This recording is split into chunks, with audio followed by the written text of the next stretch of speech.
When I was 16, my mom took me camping in the mountains and left me there. I'm Emily, and the night my childhood ended didn't look dramatic at first. It was just cold air, the smell of smoke, and my mom shoving a cheap multi-tool into my hand. "Go grab some real firewood," she said. "Not that damp junk by the campsite. Time for you to learn how to take care of yourself." I was half asleep, but I went.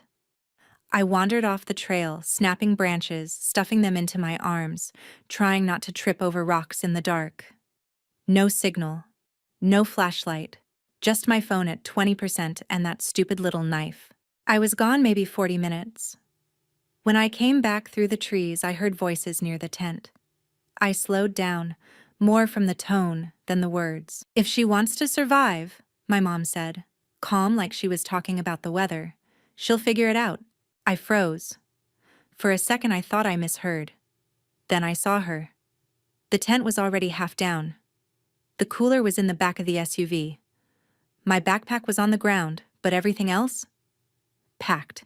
"Very funny," I laughed, dropping the wood. "You're not actually leaving me here." She didn't laugh. She didn't even look guilty.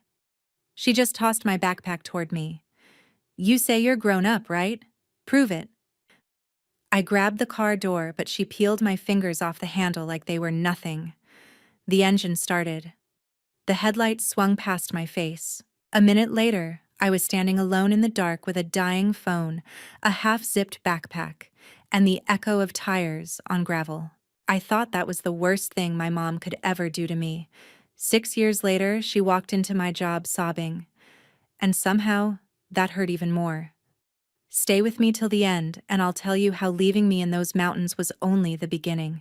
When the sound of the car finally faded, the forest got so quiet it hurt. I stood there for a long time, clutching my backpack like it might magically turn into a ride home if I squeezed hard enough. It did not. My phone said 15%. No bars. Just that little SOS symbol mocking me in the corner of the screen. I tried to tell myself this was a twisted camping lesson and they would circle back once I learned my lesson. I waited an hour, then another. The sky went from blue to orange to this deep purple that made the trees look like teeth. No headlights, no engine, no mom. Eventually, the cold pushed through my jacket and forced me to move. I set the backpack down and checked what I actually had. 2 bottles of water, 3 granola bars, a thin hoodie, a cheap plastic poncho, the multi-tool, no map, no charger. I laughed, this sharp, ugly sound that bounced back at me from the trees. 16 years old, and my own mother had basically dropped me in the middle of the Rocky Mountains with the starter pack for a school field trip. I tried to retrace the way we had driven in, following the dirt road that led toward the main campground. The problem was, every cluster of trees and rocks looked exactly the same in the dark. My phone flashlight made a weak little cone that barely reached 10 feet ahead. I kept thinking about all the true crime podcasts my friends loved, all the last seen at a campsite episodes I used to roll my eyes at. Now I could practically hear the narrator in my head, calm and detached, telling strangers how stupid I had been to trust my family. After maybe an hour of walking, I forced myself to stop. If I kept wandering without a plan, I would burn through my energy and get even more lost. So I did what I remembered from the one outdoor education class we had at school. Stay near a landmark. Stay visible. Conserve energy. I dragged some fallen branches into a rough circle and sat with my back against a thick tree, knees pulled up to my chest. The temperature dropped hard after sunset.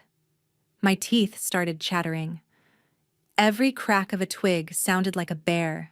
I knew most of the wildlife would rather avoid people, but try telling that to my nervous system.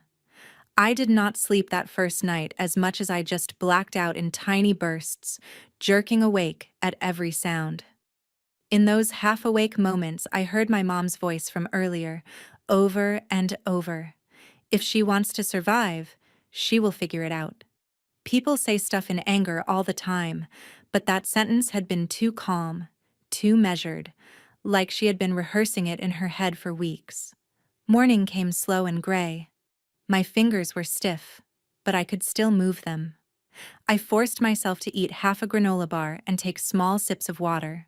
I knew from health class that dehydration would kill me faster than anything, but panic would make me chug everything if I let it. During a tiny window when my phone showed 1 bar of signal, I opened an app we used in biology class that identifies plants and berries with the camera. I scanned the bushes nearby just in case. The app marked a few berries as safe, a few as unknown. I only picked the ones it flagged as safe, and even then I waited, chewing slowly, like poison might introduce itself politely before killing me. By noon, I decided I had to move. I followed the sound of running water, figuring if I stayed near a stream I could at least drink and maybe find a trail or other campers. The stream was ice cold, but it tasted cleaner than anything from a bottle. I remembered my teacher saying, "Moving water is usually safer than still water." Usually. Great word when your life depends on it. By the second night, the fear felt different. Less like a jump scare, more like a heavy coat that would not come off. I stopped expecting my parents' headlights. I stopped imagining this ending with a lecture and a ride home. I started admitting the one thing I did not want to say out loud. They really left me. On purpose. On the third day, my legs shook every time I stood up. My lips were cracked. I had 1 bottle of water left and half a bar. My phone was a dead rectangle in my pocket. I followed a narrow trail along the stream, mostly because it was easier than pushing through brush. That was when I heard it. Voices.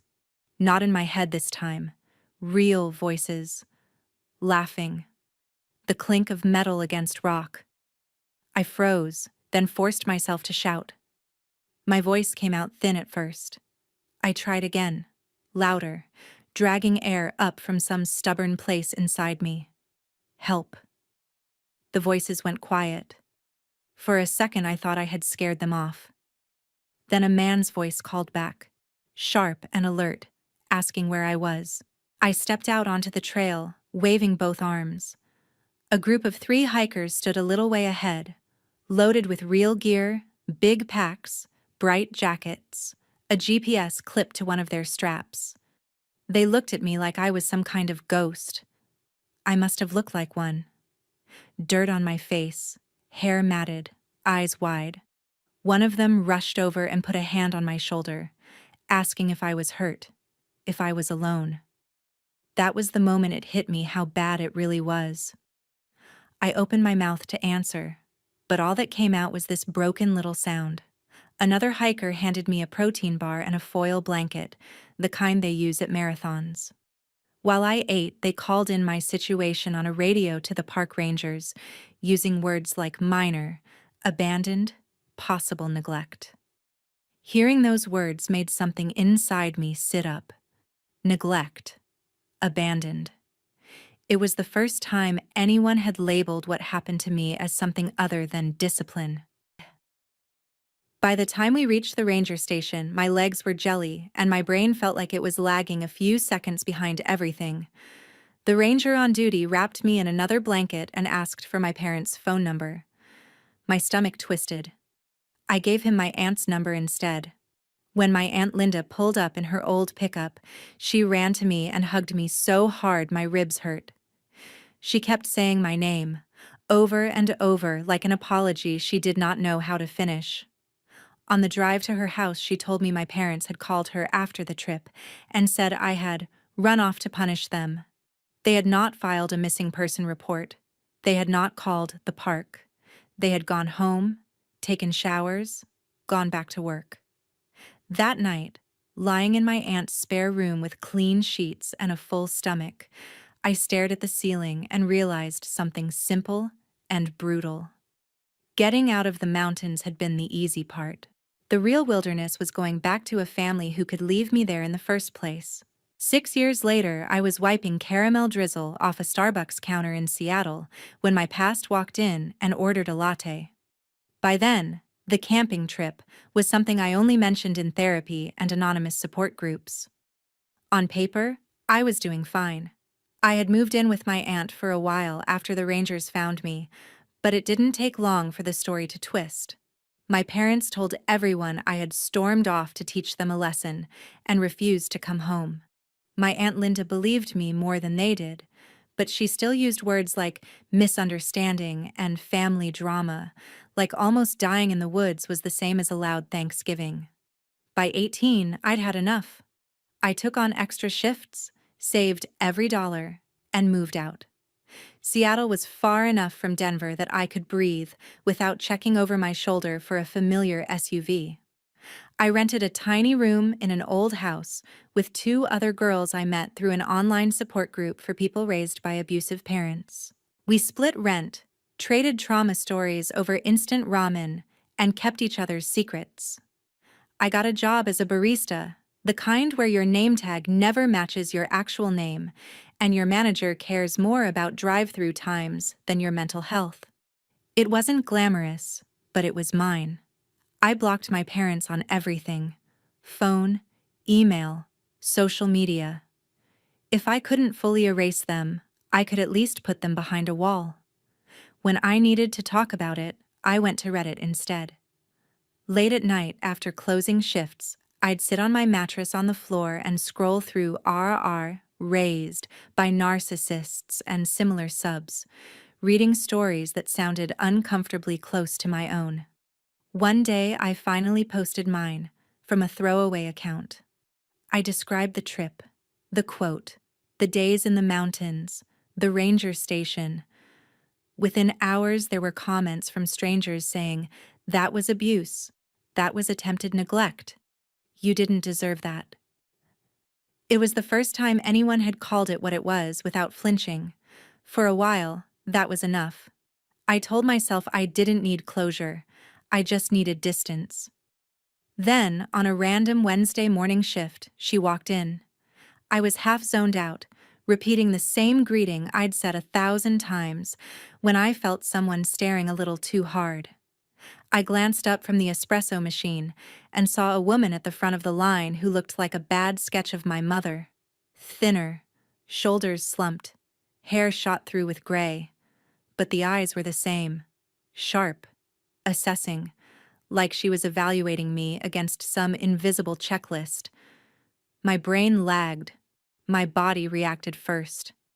My hands went cold and my chest got tight, like I was back in that forest breathing air that was too thin. Next in line, my coworker called. The woman stepped forward. Her hand shook as she reached for her wallet. "Tall vanilla latte," she said, then added, "Please," like the word hurt. I could have pretended not to recognize her. I could have handed the cup off to someone else, hidden in the back. Anything. Instead, I said her name quietly, just loud enough for her to hear. Her head snapped up. Our eyes locked. For a second, the cafe noise dropped away, and it was just the two of us, and the ghost of that campsite between us. Her face crumpled. Right there, in front of the pastry case, she started to cry. Not pretty movie tears. Full hysterical, shoulders-shaking sobs. Customers turned to stare. My manager peeked out from the back with a tight smile that meant, "Fix this without killing our vibe." I swallowed hard. "We can't block the line," I said, my voice surprisingly steady. "If you want to talk, we can do it outside." She nodded too fast, wiping at her face with the back of her hand like she could erase the whole scene. I handed off her drink to my coworker without explaining and told my manager I was taking my break. The air outside slapped me in the face, cool and damp. She was waiting on a bench near the trash cans, clutching a napkin like a lifeline. Up close, the changes were worse. Deep lines around her mouth, dark circles under her eyes, that brittle energy of someone held together by caffeine and fear.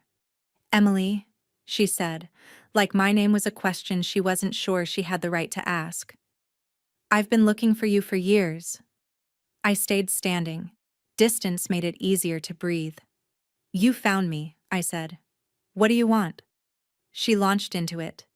Apologies, excuses.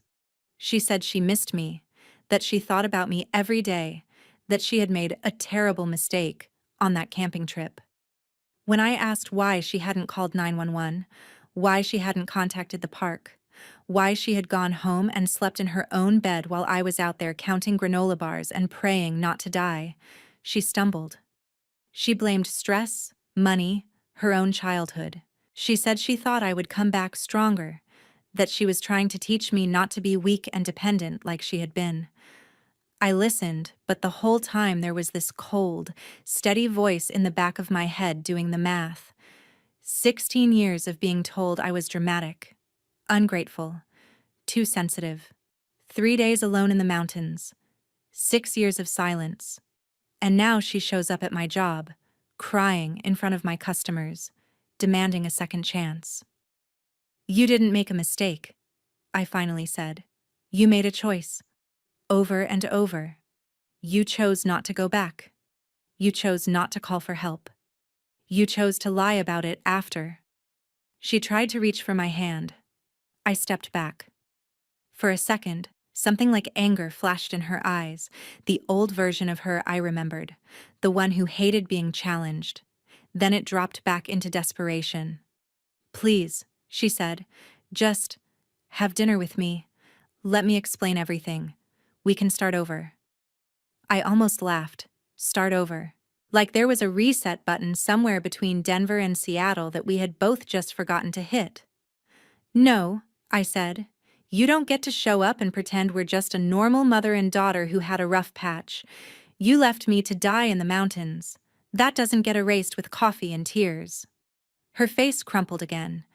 People walking by tried not to stare. Somewhere inside the store, a blender roared to life. The world kept moving while mine narrowed down to one decision. "If you keep coming to my job, if you contact me or my friends again, I'm going to file a report," I added. "I'm not 16 anymore. You don't get to decide what happens to me now." I turned and walked back inside before she could answer. My hands shook as I tied my apron again, but my voice was steady when I called the next drink. I had no idea then that this was just the first move. She wasn't going to let go easily, and I was done pretending what she did to me was anything less than abuse. I wish I could say that warning outside the coffee shop was the end of it, that she got the message and disappeared back into whatever life she had ruined without me, but that would have been too easy. For a week or two, nothing happened. I went to work, closed shifts, wiped counters, and tried not to flinch every time the door chimed. I convinced myself I had been dramatic, that maybe she really would respect a boundary for once. Then, the emails started. At first they came from an address I didn't recognize, with a generic name, like she thought I'd be more likely to open it if I didn't know it was her. The subject line just said, "Please." Inside, the message was a wall of text, no paragraphs, just her spilling everything she thought would make me feel sorry for her. She wrote about how hard things had gotten after the incident, the way she phrased leaving me in the mountains like it was a car accident instead of a decision. She said my dad, Mark, had never really backed her up and eventually turned on her, which I translated as finally admitted she went too far. She said he'd filed for divorce 2 years after I left for Seattle. She wrote that my younger brother, Dylan, had dropped out of community college, that he was addicted to video games and barely left his room. She said she had lost her job as a store manager because she couldn't focus and her bosses didn't understand. In between the pity party, there were these little jabs, lines like, "You ran away from your family," and "We all suffered because of your choice not to come home." It was like she physically could not tell a story without casting herself as the victim and me as the problem. I didn't reply. I blocked that email. She made another one. When the emails didn't work, she tried LinkedIn, which I hadn't even realized was connected to my personal email. She sent a connection request with a note that said, "I'm proud of you," like she had any right to be proud of anything I had done without her. She found my roommates on Instagram and sent them long messages about how much she loved me and how worried she was. She contacted my Aunt Linda and asked her to pressure me to talk. Every time my phone buzzed, my stomach flipped. It wasn't just annoying. It felt like being dragged back into a house I had worked so hard to escape. One night, after a double shift and 3 new messages from fake accounts that were obviously her, I sat on the edge of my mattress and stared at my phone for a long time.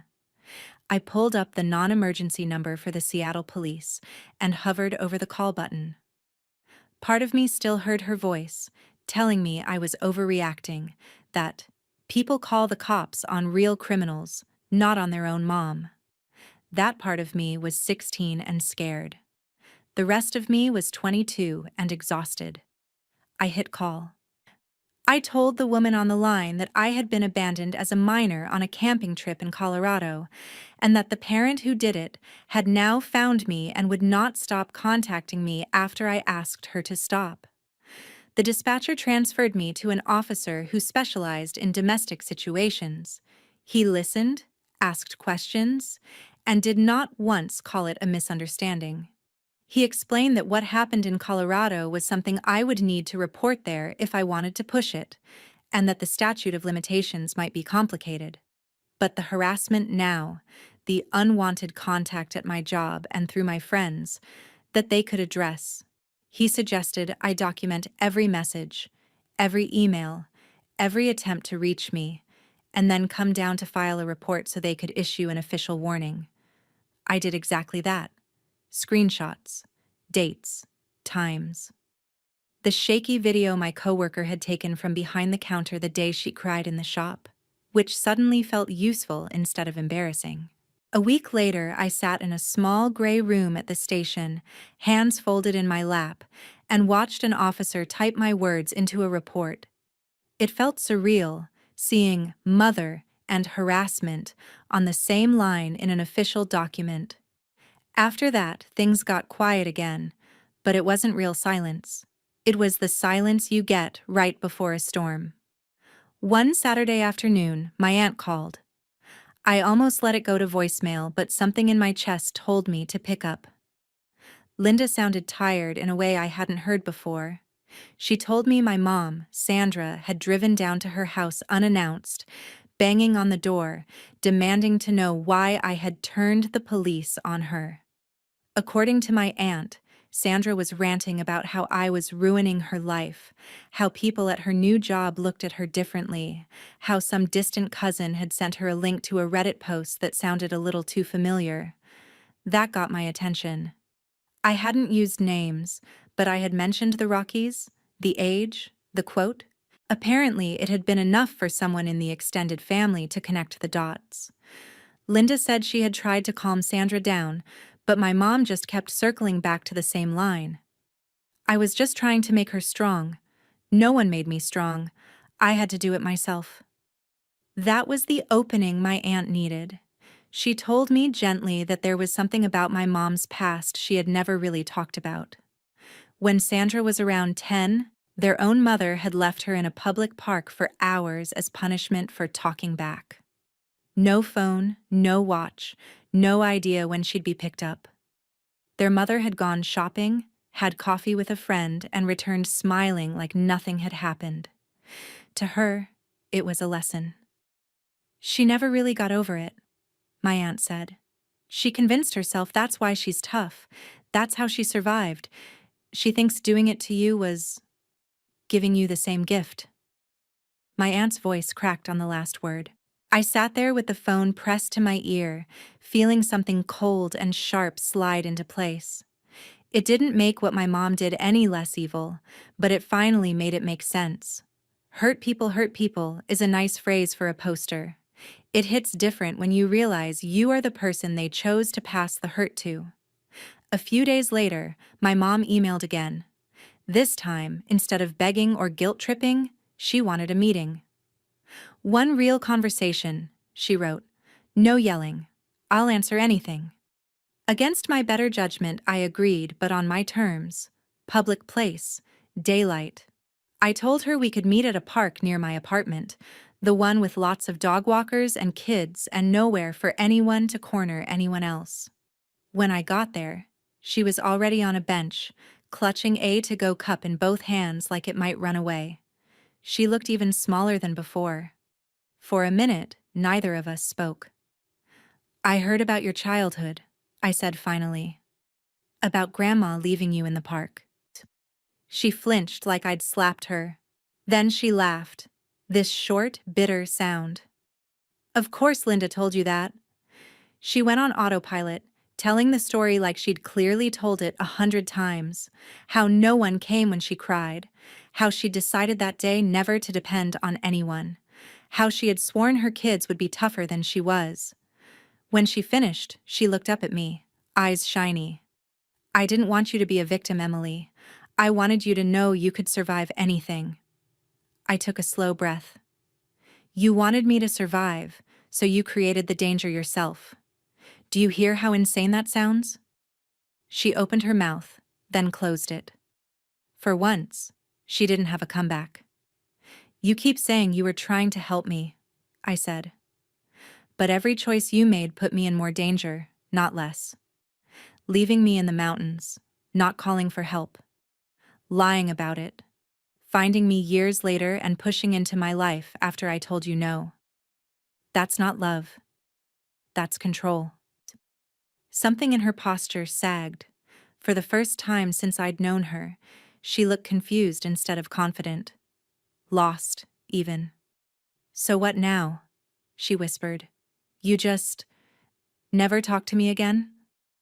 I thought about the police report, about the emails, about the teenager inside me who still woke up some nights convinced she was alone in the woods. "What happens now is you stop contacting me," I said. "You respect the fact that I don't feel safe around you. You get real help from someone whose job it is to fix people like you, not from the daughter you traumatized." Her eyes filled again.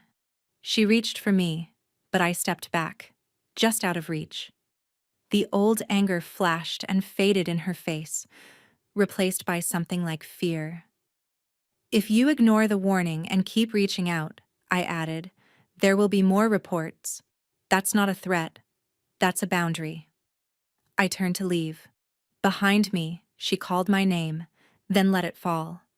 As I walked home, my phone buzzed with a new email notification. I didn't open it. The line had finally been drawn in ink instead of pencil. I didn't know it yet, but she was about to cross it in a way that gave me all the fuel I needed to start telling the world exactly what she had done. I didn't open that email on the walk home, but it didn't really matter. She found another way to shove herself into my life. A few days after our park conversation, one of my roommates knocked on my door with her phone in her hand and this weird look on her face. "Hey," she said carefully. "So, I think your mom just messaged me." My stomach dropped. On my roommate's screen was a long DM from an account with my mom's face as the profile picture. She had written paragraphs about how I was mentally unstable, how I had run away and cut ties with my loving family, how she was terrified I was being influenced by dangerous people online. She asked my roommate to let her know if I was okay, like I was a missing dog and not a grown woman paying my own rent. I felt my face go hot. It wasn't just the invasion, it was the way she twisted the story, again, this time to someone who actually knew me. "You can block her," I said quietly. My roommate already had. "I just thought you should know." That night I lay awake staring at the ceiling, my heart beating too fast. Blocking her was like bailing water out of a sinking boat with a cup. As long as she controlled the story, she would keep using it to pry at the cracks in my life. I kept thinking about that ranger, about the words he'd used in his report. Neglect. Abandoned. I thought about the 100 anonymous strangers on Reddit who had told me this wasn't my fault. At some point, an idea clicked into place. If she was going to keep lying, maybe it was time to stop whispering the truth in safe little corners of the internet and start saying it louder. I started small.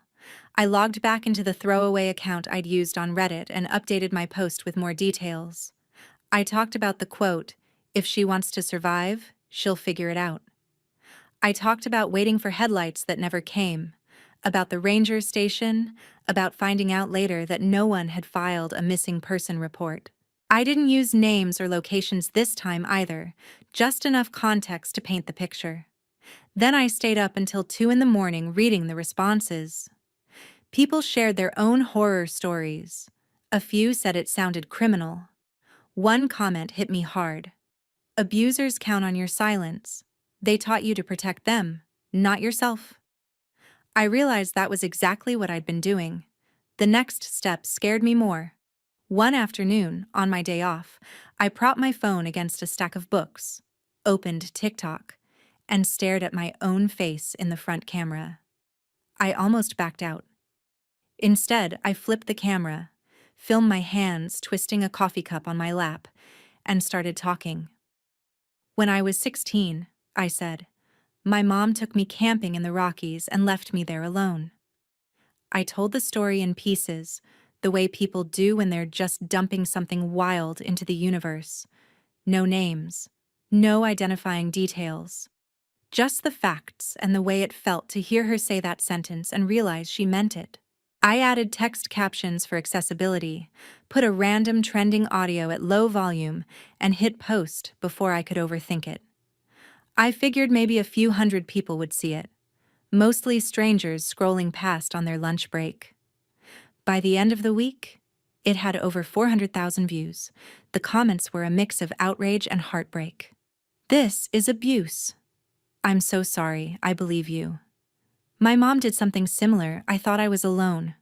A few trolls said I was making it up for clout, but the weight of the support drowned them out. For the first time, the story wasn't just stuck in my throat or hidden in some private subreddit. It was out there, breathing on its own. That probably would have been enough for me, honestly, just telling it. But then my aunt called again. She sounded frazzled. I don't know what you posted, she said, but your mother is losing it. Someone sent her a link to a video that sounds a lot like your trip. She's convinced you're trying to destroy her. I almost laughed. The idea that me describing what she had done counted as destroying her said everything. Still, it got me wondering what her looked like now. Not as my mom, as a person. A woman with a life, with a job, with a reputation she clearly valued more than my safety. So I did something I'd avoided for years. I searched her name. It wasn't hard to find her. New city, same state. She had a small online shop and a couple of social media pages where she presented herself as a hardworking single mom who had overcome so much and now sold home goods and wellness products. Every caption was a mix of hustle culture and emotional manipulation. Family is everything. Never give up on your kids. Little knives twisted into my ribs with every scroll. The reviews on her business were mostly good, but not all. A handful of people complained about late orders, missing items, her being rude over email. Nothing major, just red flags that looked a lot bigger when you knew who she was. I didn't need to invent anything. All I had to do was tell the truth in the places that mattered. I made a second TikTok, this time talking about how some abusers managed to spin themselves into inspiring figures in their communities. Again, no names, no business details, just the pattern. The video stitched easily with my first one. People started asking in the comments how she could just walk away from abandoning a kid without consequences. Because I stayed quiet, I answered. Because those of us who lived it were taught to protect her image. Then I went to the review pages for her business. I didn't dox her. I didn't link my videos. I didn't tell people to harass her. All I did was leave one careful, honest review under my real first name. I gave 3 stars and wrote that the products had arrived, but the person behind the business had a history of severe emotional abuse and neglect, including abandoning her own child on a camping trip as discipline and never reporting them missing. I said that customers deserved to know the character of the person they were supporting. I hit submit, and walked away from the laptop like it might explode. For a few days, nothing obvious happened. Then, little ripples started showing up. A former coworker of hers found my TikTok and commented that my story sounded way too familiar. A distant cousin messaged me privately, saying they had always suspected something worse had happened on that trip. But every time they asked, my mom shut them down. A woman who recognized my mom's face from my aunt's Facebook sent me screenshots of my mom's own posts, where she was now ranting about online bullies and cancel culture and a certain ungrateful daughter. The more she tried to clap back, the worse she looked. She made a video of her own, crying about how I had twisted the truth and edited out my own bad behavior. But she slipped. She repeated the quote, "If she wants to survive, she'll figure it out." People in her comments froze on that sentence. You could see it in the way the replies shifted from, "You're a great mom," to, "Wait, what?" and "You did what?" Her follower count dipped. Some of her customers began asking public questions. Had she really left a teenager alone in the mountains? Had she actually never called for help? On one of her business pages, a new review popped up from someone I didn't know. "I can't in good conscience support someone who admits to abusing their own child and calls it tough love." It snowballed from there. She tried to argue with strangers, to reframe, to gaslight people who hadn't even been there.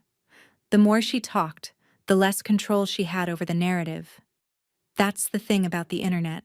It can be cruel and unforgiving, yes.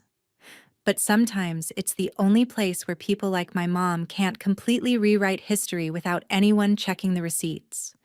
Sitting on my mattress in that tiny Seattle room, watching it all unfold on a cracked phone screen, I didn't feel triumphant. Not really. I felt something colder, steadier. For the first time, I wasn't outnumbered. For the first time, when she lied, there were thousands of people ready to ask the questions I'd been screaming into a void for years.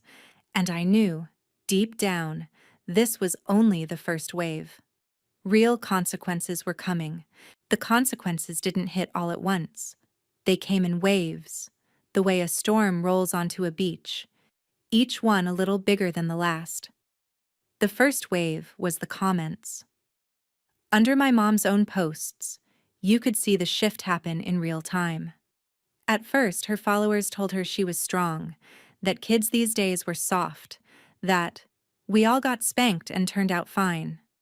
Then someone clipped her sentence about leaving me in the mountains and posted it on their own account with the caption, "This isn't discipline, this is abuse." That clip took off. Suddenly, strangers who had never heard of her were stitching her video, arguing in their own kitchens and bedrooms about what counted as tough love and what was just straight-up cruelty. My mom tried to keep posting her usual content, smiling with her products and typing long captions about resilience, but the replies were different now. "Are you the one who left your kid in the Rockies? Did you ever actually call the cops? Why are you selling candles instead of apologizing?" She deleted the worst comments, then turned them off completely. But the internet doesn't forget. People took screenshots. They shared them in private Facebook groups and local forums. One night, while I was counting the till at work, my phone buzzed with a DM from someone I didn't recognize. They said they used to work with my mom at the store she managed. "We always knew she had a temper," they wrote. "We just didn't know it was this bad. I'm sorry no one saw it sooner." A different message came from one of her recent customers who had ordered a big batch of products for a small boutique and gotten half of it late and wrong. She'd seen my review and connected the dots. "I thought she was just scatterbrained," the woman wrote. "Now I think she's dangerous." That woman and a handful of other customers filed complaints, not just on the review sites but through actual consumer channels. A few took her to small claims court over undelivered orders and refused refunds. I only found out because someone sent me a copy of the docket, her name printed in black and white next to the words "failure to provide goods as promised." There was something darkly satisfying about that phrase, failure to provide. It fit more than just candles and throw pillows. My aunt called again, exhausted. She told me my mom had been served papers at her apartment and had shown up at a family gathering ranting about how I had weaponized the internet against her. Some relatives agreed with her. Others, the ones who had quietly watched from the sidelines all these years, started asking questions they'd never dared ask before. What really happened on that camping trip? Why hadn't she called for help? Why had she lied? Every time she told the story, the details slipped a little, and someone would point it out. The control she'd had over the narrative all my life was cracking in front of her. That was the second wave. The third was uglier. A cousin sent me a photo of her sitting alone in her living room, blinds half closed in the middle of the day, surrounded by boxes of unsold inventory. The landlord had raised her rent, and between that and legal fees and refunding angry customers, she was barely hanging on. My brother Dylan texted me for the first time in years. His message was short and awkward, full of typos like he'd rushed it. "Mom's freaking out," he wrote. "She keeps saying you're trying to destroy her. I don't even know what to believe anymore." I stared at the screen for a long time before answering. "You don't have to pick a side," I wrote back. "You just have to decide what's true. She left me in the mountains. She never called for help. Those are facts." There was a long pause. Then he replied, "I remember that trip.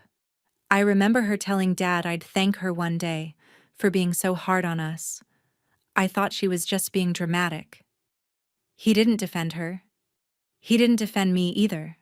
But for the first time, it felt like he was standing in the actual middle, not on her team by default. More ripples. More waves.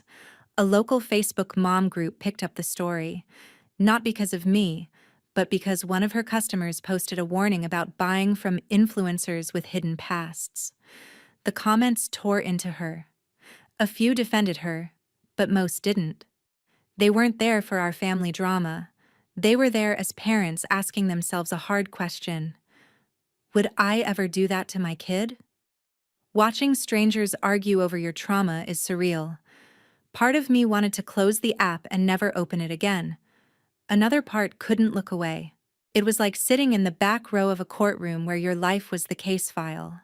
Eventually, I realized I needed to say one more thing, not to the internet, but to her. Not for her benefit, for mine. I opened a blank email and started typing. I didn't bother with "Dear Mom." I laid out everything she had done, point by point, like a ledger. Leaving me in the mountains, not calling the rangers, lying to the family, showing up in Seattle to demand a second chance without ever really owning what she'd done. Messaging my friends, painting me as unstable, turning herself into a victim online while I quietly tried to build a life she had no part of. Then I wrote the sentence that had been sitting in my throat since the ranger station. "You taught me that surviving meant staying quiet so you didn't have to feel guilty. I'm done protecting you from the truth. I'm allowed to tell my story. If that has consequences for you, those are your consequences, not my cruelty." I told her that any further harassment would go straight to the police and that if she wanted less hate online, she could start by